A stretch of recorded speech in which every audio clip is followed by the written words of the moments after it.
see Peru without needing to spend a fortune. Travel and lodging costs are quite reasonable. I spent less than $1,050 on my lodging during my 90-day visit to Peru. My transportation costs within the country totaled to be less than $275. Most excursions are also reasonably affordable, especially if you avoid the tourists selling overpriced tours near bus stations and town squares. I'm providing some resource links in the description. Please add your own suggestions and questions in the comments. If you enjoyed this video, please give it a like and share. Most people fly into Lima International Airport to begin their visits to Peru. Barranco is one of the nicer parts of Lima with middle and high income residents. Nice parks, street art, restaurants, cafes, and bars. Additionally, there are two really nice microbreweries to visit. One near the town center called Barranco Beer Company, and another only a few blocks away called Red Cerveceria. There are lots of hostels serving budget-minded travelers in Barranco as well. The Bridge of Sighs is a very popular site, and it crosses above the Bajada de Baños, a stone walkway that runs down to the beach at the Pacific Ocean. I found Barranco and Miraflores both very safe and highly walkable. I managed to walk more than 10 miles a day a few times.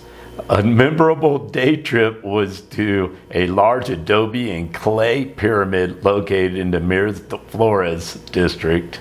Mummies have been found and human sacrifice was practiced. However, only women were sacrificed at this site. Another great walk was from the main square of Barranco to the far end of Malecón, a 2-mile strip of parks, gardens, and green space on the cliffs overlooking the Pacific Ocean in Miraflores. The park furthest from Barranco features gardens planted to resemble the Nazca lines. Miraflores adjoins Barranco near the Museum of Contemporary Art. The museum features a large open park that is a great place to relax or eat lunch.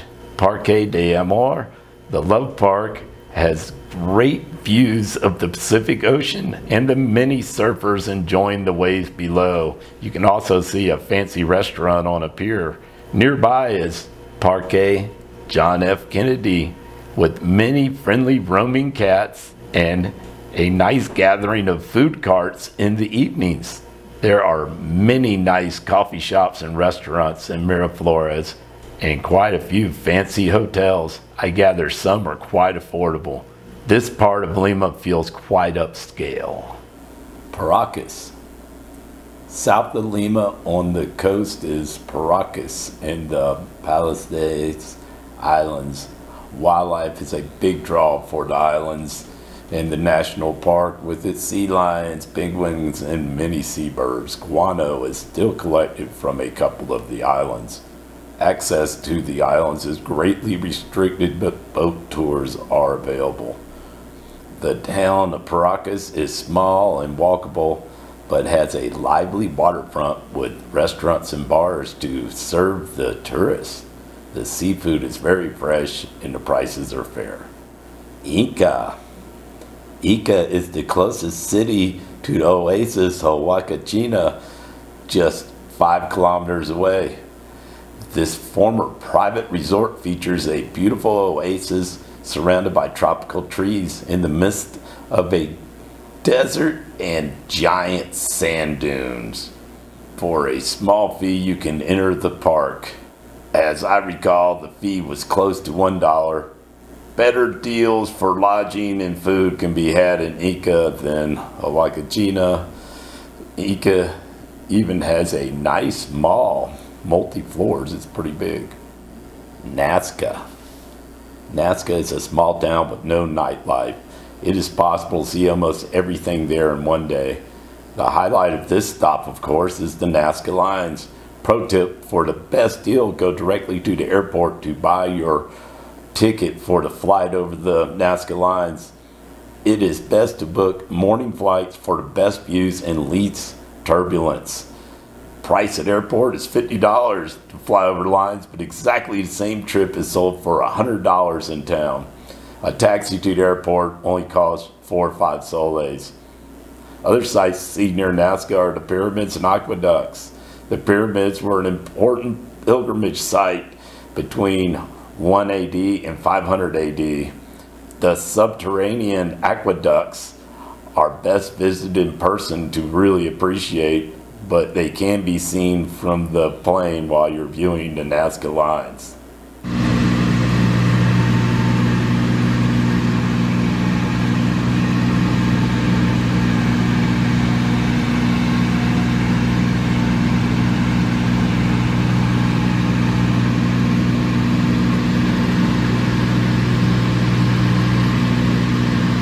Arequipa, also known as the White City, has a nice climate and is well located for taking excursions.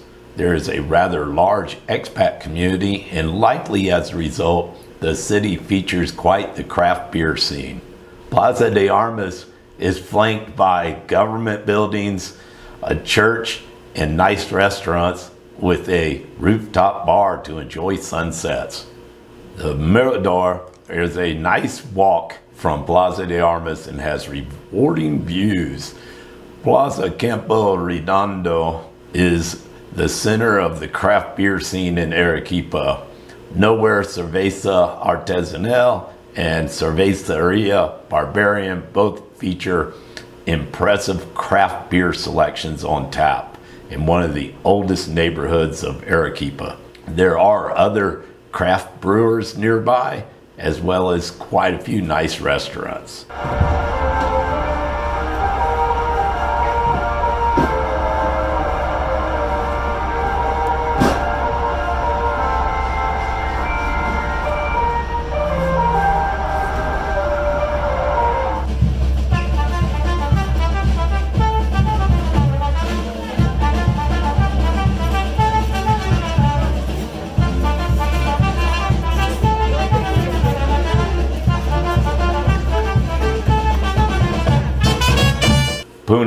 Puno is located on the shores of Lake Titicaca near the Bolivian border. Lake Titicaca is the highest navigable lake in the world. The altitude is high and the weather is cold. The floating islands of Urus are rather cold and damp.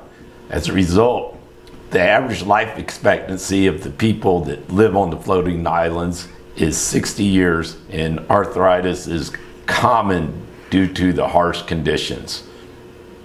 The climate on Tequila Island is much warmer and more pleasant. The island has many ancient terraces still in use. A nearby archaeological site contains funeral towers overlooking a volcanic basin filled by a big lake.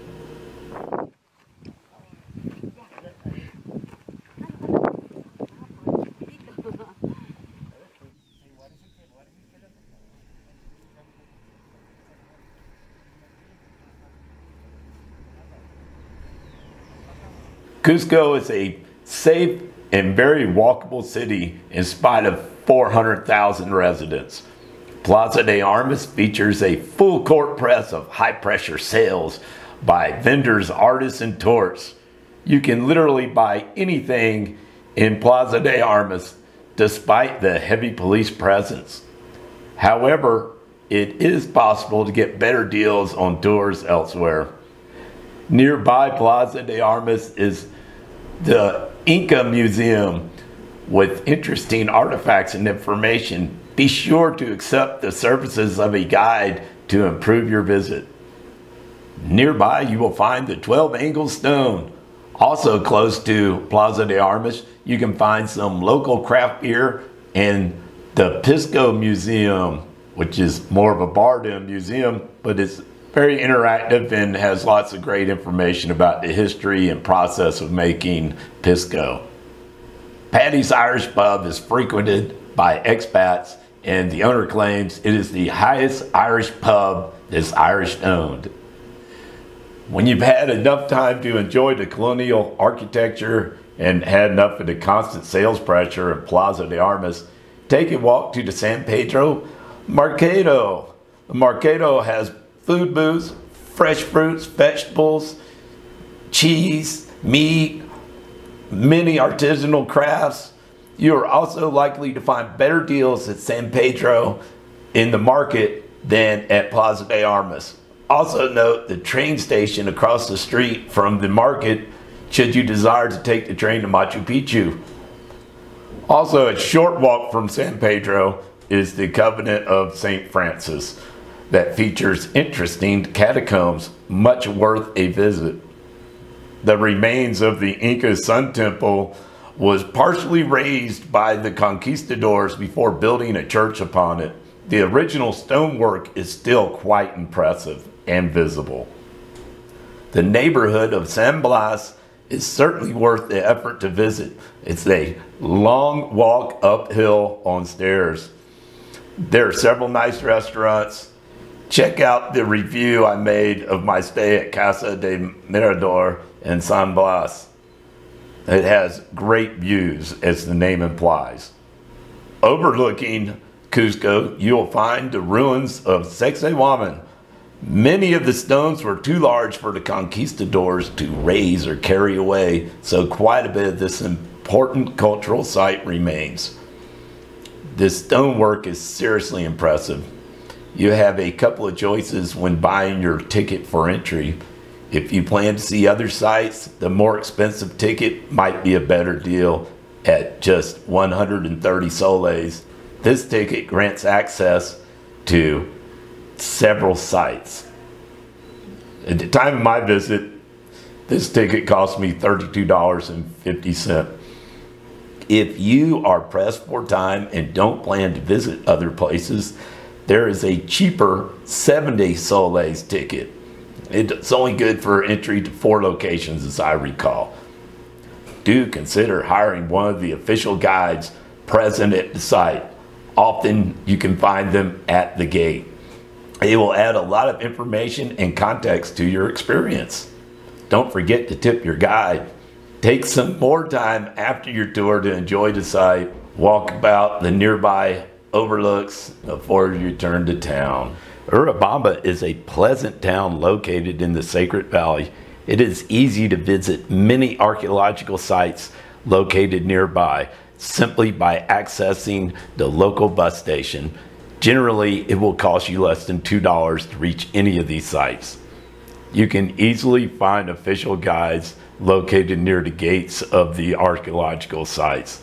The same ticket you already bought for Sacsayhuaman in Cusco will provide free entry for up to 10 days of purchase to many of the nearby sites. I found the terraces at Chinchorro to be particularly impressive even compared to Machu Picchu. Another awesome town that is often referred to as the oldest living Inca town. Ancient terraces and grain storage buildings dot the landscape. Many of the structures are still used throughout the valley for food production today. While you are visiting Ollantaytambo, be sure to spend some time at the Plaza de Armas and enjoy the mountain views and quaint restaurants. The Sacred Valley has no lack of quality beer due to the great water quality. Many local crafts are sold in the markets and on the street here.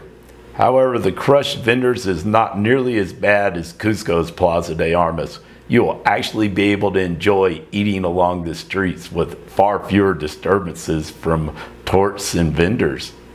The town of Maras is a quick and affordable bus ride from Urubamba. However, you will need to negotiate with a taxi driver for rides to the sites of Moray or the salt mines, or maybe join the existing tour group near the bus stop. Moray is a place where the Incas experimented with crops. The descending terraces form an amphitheater-like structure with up to 15 degrees Celsius difference between the upper and lower levels of the terraces. Soil was brought to Moray from many different parts of the empire. Combined with the different climates that the terraces provided, the soil made it possible to mimic other regions of the country. The ancient salt spring and pools that make up the salt mine are quite impressive near Maras. There are overlooks along the road that approaches the salt mine, much worth a pause to take photos at. It is possible to trek back to Urubamba after visiting the salt complex. You will see signs to help facilitate this. From the Plaza de Armas of Urubamba, it is a reasonable hike to the overlook Tanta Marca. The scenery and fresh air can't be overstated. Along the route, you will see ancient irrigation works still in use to this day. Urubamba, located in the Sacred Valley of Peru, hosts the best craft beer brewery I have found in Peru. The cerveceria has modern equipment and the best IPAs I have found in South America. The other styles are impressive as well. The private beer garden space is very chill and inviting. The beer is kindly priced at only 12 soles each, about $3 at my time of visiting. I highly recommend this frugal and rewarding stop to experience quality craft beer. You will meet more locals than gringo tourists at this cerveceria that is family owned. During future trips to Peru, I plan to spend more time in Urubamba and less in Cusco. I found Urubamba more affordable and livable than Cusco. I also appreciate many of the locals I met while visiting the local beer garden and Plaza de Armas. It's a very friendly town. Machu Picchu, finally the place most people think of first when visiting Peru, Machu Picchu. You can choose between trekking or even scenic train rides to Aguas Calientes, the pueblo of Machu Picchu. You can catch the train easily in Cusco at the San Pedro station or take an inexpensive bus to Ollantaytambo to catch the train there. My trip occurred during the beginning of the rainy season and the river was raging. Aguas Calientes has many hotels and hostels and restaurants to serve the many tourists making treks there. It is a tourist town, period. Tickets to enter Machu Picchu should be purchased in advance. I would suggest at Cusco, if not online, further in advance. Bus tickets from Aguas Calientes to the gate of Machu Picchu are bought in town generally one day in advance. It is easy to find official guides while waiting to buy your bus tickets. Hiring the right guide can greatly improve your visit to Machu Picchu, so chat with the various guides and choose the one that fits your needs. Machu Picchu itself is very inspiring, awesome views. It's a must-make trip. Check out my video about it in particular if you'd like to see more. In closing, I made quite a few other videos along the way during this trip that you can view on my YouTube channel. If you stuck around this long, please give the video a like and share it with your friends because obviously you dug it to watch this long. As always, subscribe, join the tribe, and come rapping with me this summer. Peace out.